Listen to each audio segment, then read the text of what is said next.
is how I would start over as a brand new immigrant to achieve my financial freedom as a newcomer landing here in Canada within the first 5 years.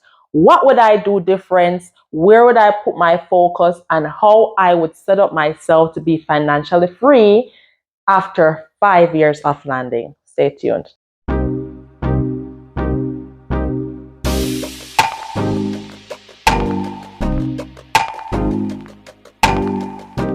Hey, welcome back to my channel. If you're new to me, my name is Yashika Turner, and in this video, I'll be sharing with you what I would have done differently if I was to start over as a brand new immigrant here in Canada, setting up myself for success to be financially free within the first 5 years.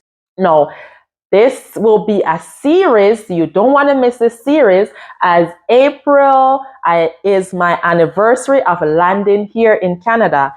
This year, this April 2023, will be my 12th year as an immigrant here in Canada. And man, it has been a journey. And looking back, I've grown so much, I've achieved so much, but I could have done some things differently, which would have led me right now to being financially free, having more time to do the things I enjoy, and traveling. I enjoy traveling, going back more to Jamaica, spend more time, other than still being into a full-time job, which restricts me with my vacation of only 3 or 4 weeks per year.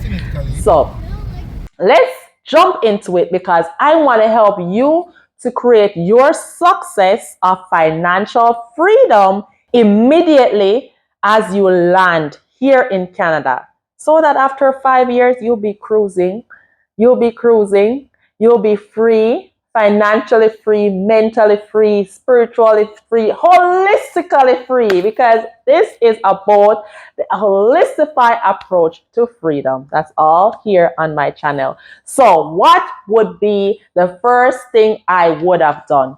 The first thing I would have done is to get my hands to get me a copy of this book, my book of what to expect when moving to Canada. In this book, I shared stories, tips, tricks of how to adjust to this new Canadian culture, norms, and values. Now, reading this book, it will help you to be mentally prepared of what to expect. You know, when I came to Canada, I did not really know what to expect.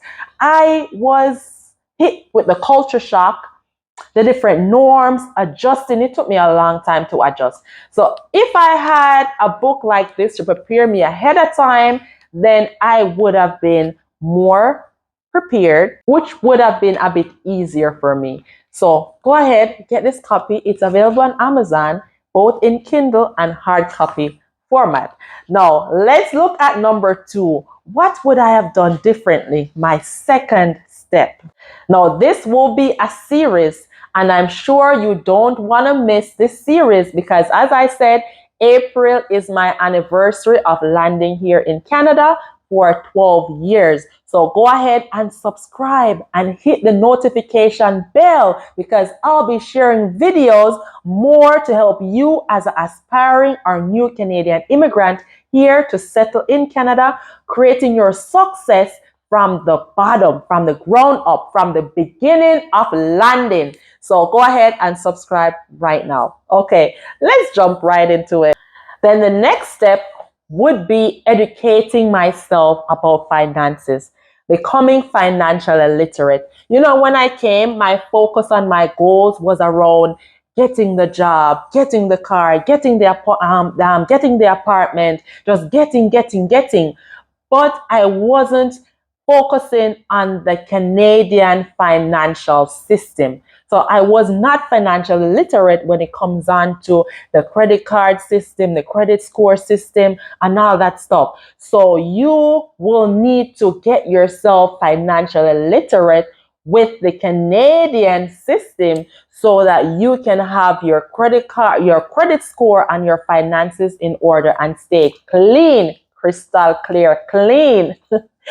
Number 3 is to educate myself by reading more books, reading more. And I just did a previous video on books that has previous video around 5 books which has helped me improving my mindset around personal and financial development, and I would advise for you to go and watch that video here where I elaborate more and speak about the books that has helped me to grow more financially and personally.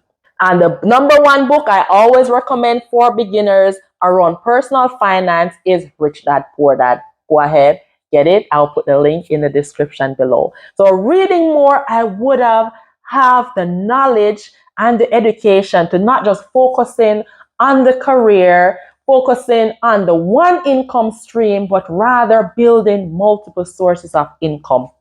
So don't fall into that trap. Set up yourself early to be financially literate. Then number 3, purchasing my first home. What I would have done differently is to purchase an investment property as my very first home. And again, I spoke of that, of how you can house hack. Go ahead, watch that video here of one of the mistakes that I made when I purchased my house, of buying just a single home rather than a multiple family home, or a home with a basement, a complete basement, or a duplex where there's 2 self-contained houses attached to each other, where then I could have gaining income while living in my own house. So that money could have helped paying my mortgage while I'm typically living mortgage free and saving that money. So that was one of the mistakes, and that's what I would have done differently right now. I would have purchased a multi-family home with a basement, live in the basement and rent out the top.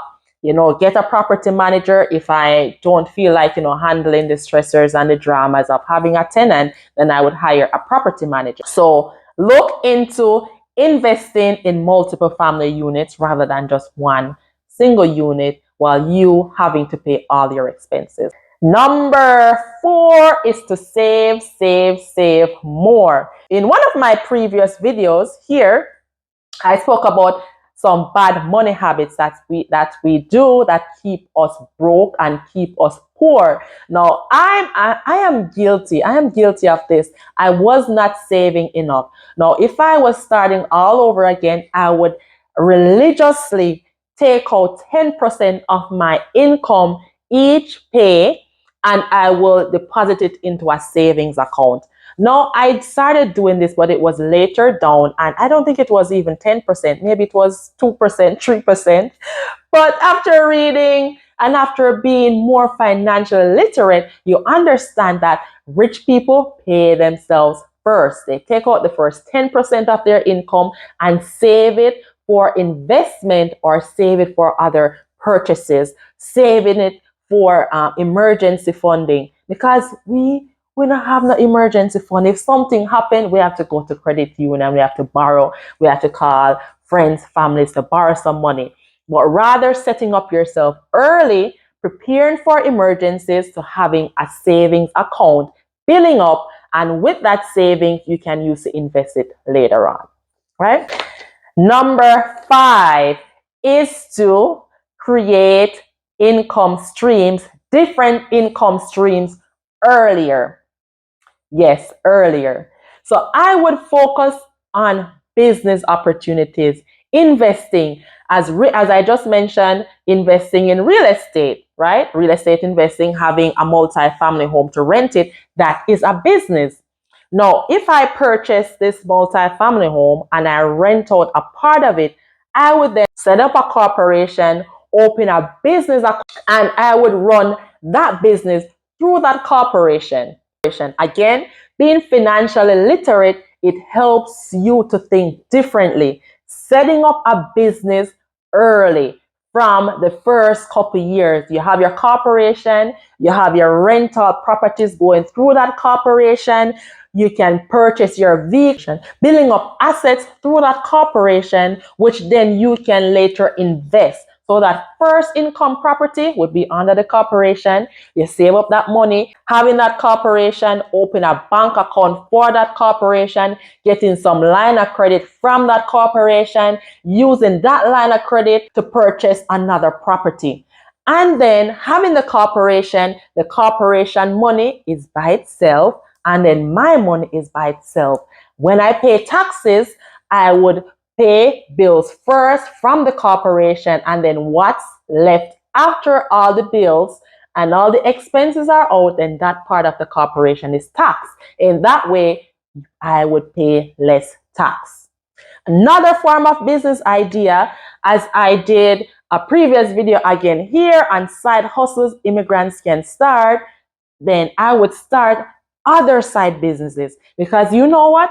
After years here in Canada, I finally realized that one stream of income is deadly. And that was a wake-up call, working in the working industry, and you see how different people, they come at work, something happened, they get laid off, they lose their work. And I'm like, no, I can't do this. So yes, I created multiple income streams, but if I was to start over again, I would have created them sooner, within the first 5 years, and not at the latter part of it. Even start a YouTube channel. I just did a video on how to start a YouTube channel.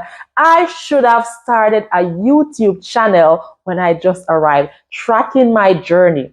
So landing here in Canada as a new immigrant, I would hit the ground up with starting my YouTube channel. That YouTube channel over the next 5-10 years will be a passive income stream. That will be a business. So see, I have several different business ideas that I could have done. Created several different income streams. Having the rental property, 1, starting a YouTube channel, 2, still doing my different side hustles that I do, the t-shirt business, cake baking, cooking, having all of those different side businesses, but starting them earlier on within the first 5 years. So by now I'd be cruising. I'll be working part-time, working casual, because you know what? I'll be getting a monthly check from YouTube. I'll be getting checks from my rental properties. How that sound? Does that sound like something you think you can do when you land here in Canada? Or if you're already here in Canada, you can start any of these little changes that I've just started earlier. Let me know in the comments. Thank you so much, and check out the full playlist that I have here for thriving after migrating in Canada. Bye for now.